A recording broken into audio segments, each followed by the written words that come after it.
예, 구로울의 윤건영입니다.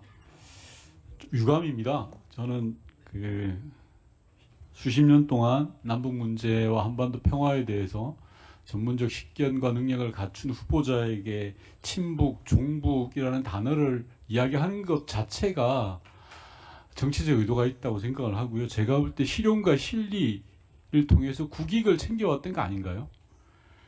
돈으로 정상회담을 구걸하지도 않았고 무조건 힘자랑만 하다가 아무것도 얻지 못했던 게 아니었지 않습니까? 저는 후보자께서 자신 있게 이야기하셔도 된다고 생각하고요. 지난 역사가 그걸 입증하고 있습니다. 진보정부와 보수정부의 남북관계 데이터로 봐도 그렇고요. 누구랑 논쟁을 벌여도 절대 물러설 일이 아니라고 생각합니다. 후보자께서 보다 당당하게 이야기해 주셨으면 좋겠습니다.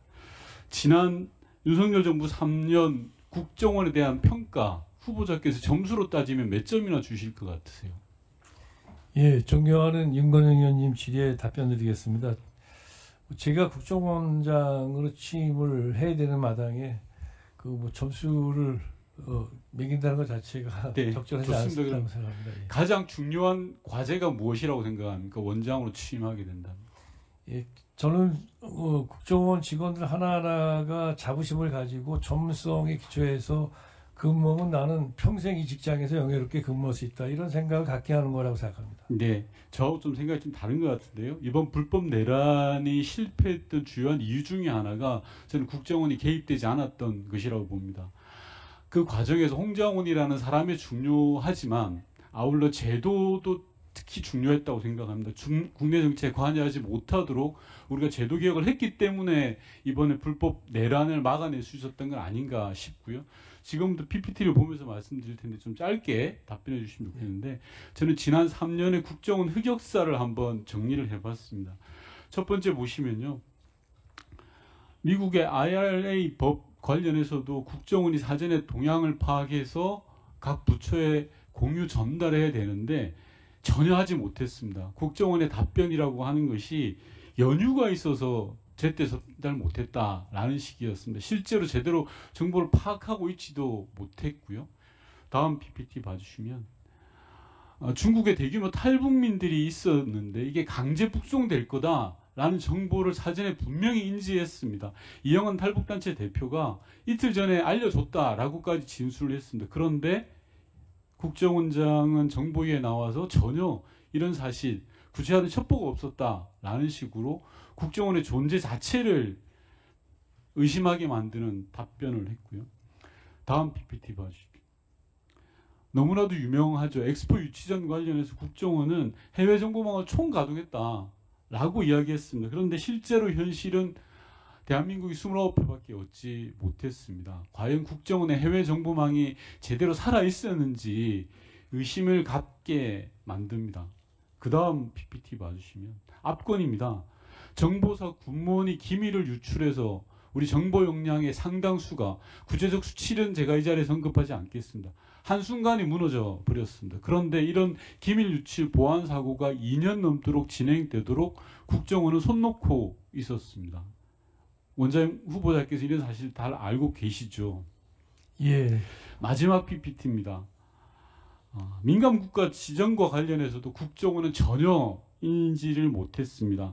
기술 유출 및 보안 문제로 사전 경고 받은 바 없다라는 답변을 할 뿐이었습니다. 자, 이제까지 제가 대표적인 사례 국정원의 흑역사를 보여드렸는데요. 이게 지난 3년 국정원의 역사인 것 같습니다. 앞서 많은 존경하는 의원님들 말씀 주셨는데 국정원이 정치적 중립을 놓치고 국정원이 가져야 될 국가기관으로서의 고유한 사명을 놓치니까 이런 일이 발생하는 겁니다. 존경하는 박지원 의원님 이 자리에 계시지만 현 원장이 전임 국정원장 둘을 고발했습니다. 그리고 국정원을 정치적으로 악용했습니다. 그런 조직에 지금 후보자가 기관장으로 가시는 겁니다. 저는 대단한 사명감을 가지고 가셔야 된다는 생각 드는데요. 몇 가지 간단하게 좀 확인을 하겠습니다. 저는 국정 운영과 국정원 또한 마찬가지로 이어달리기라고 생각합니다. 원장으로 취임을 하게 된다면 전임 원장님들 진보 보수 떠나서 꼭 다 만나보실 걸 권하겠습니다. 그렇게 하시겠습니까? 예, 하여튼 가급적 그렇게 하도록 하겠습니다. 자, 두 번째 질문 드리겠습니다. 앞서 의원님들 말씀 주셨는데요. 불법 내란에 관여된 걸로 의심받고 있는 정황들이 여러 가지가 있습니다. 국정원에서 제조해서 각 부처로 보내고 있는 비화폰 관련해서 국정원장과 경호처장의 통화 이후에 대통령, 윤석열 전 대통령의 비화폰 기록이 삭제되었습니다. 그럼 당연히 의심할 수밖에 없죠. 왜? 비화폰의 기능을 제대로 아는 사람은 김성훈 차장 등 경호처 내 관련자들인데 그 자들은 그런 지시나 조언을 한 적이 없다고 합니다. 그러면 남아있는 유일한 사람은 조태용 전 국정원장입니다. 조태용 전 국정원장이 내란의 주요한 증거들을 삭제하거나 인멸하도록 조언을 하고 방조하거나 최소한 방조 또는 가담을 했다는 겁니다.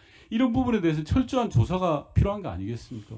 예, 저도 초보적으로 하여튼 지금 알아보고 있습니다. 그래서 예, 알아보는 수준을 넘어서 저는 처벌 문제는 후보자께서 판단할 영역이 아니라고 생각합니다. 다만 이런 흑역사들을 철저하게 기록해야지만 다시는 이런 국정원이 이런 짓을 하지 않지 않겠습니까? 예.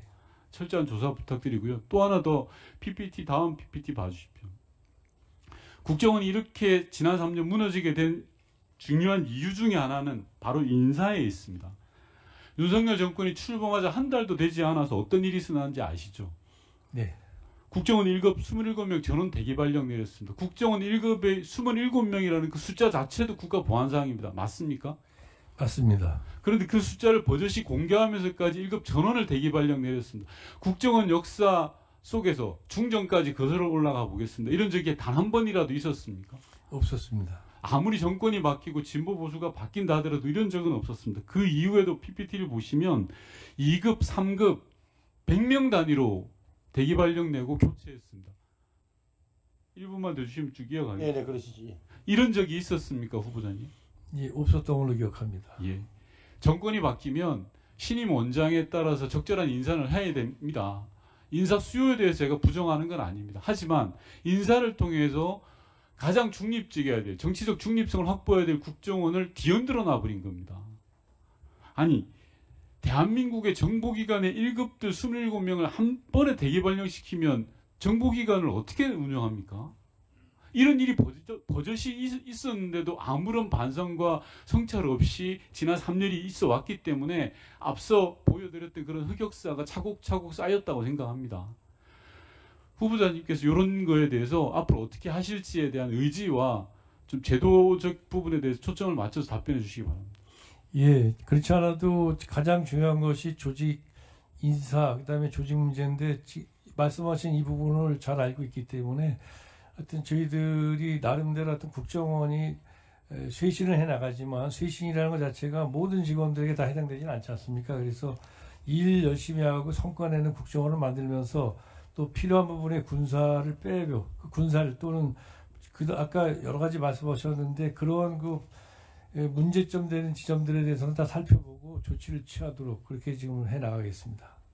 네, 윤 부장님 수고하셨습니다. 예, 존경.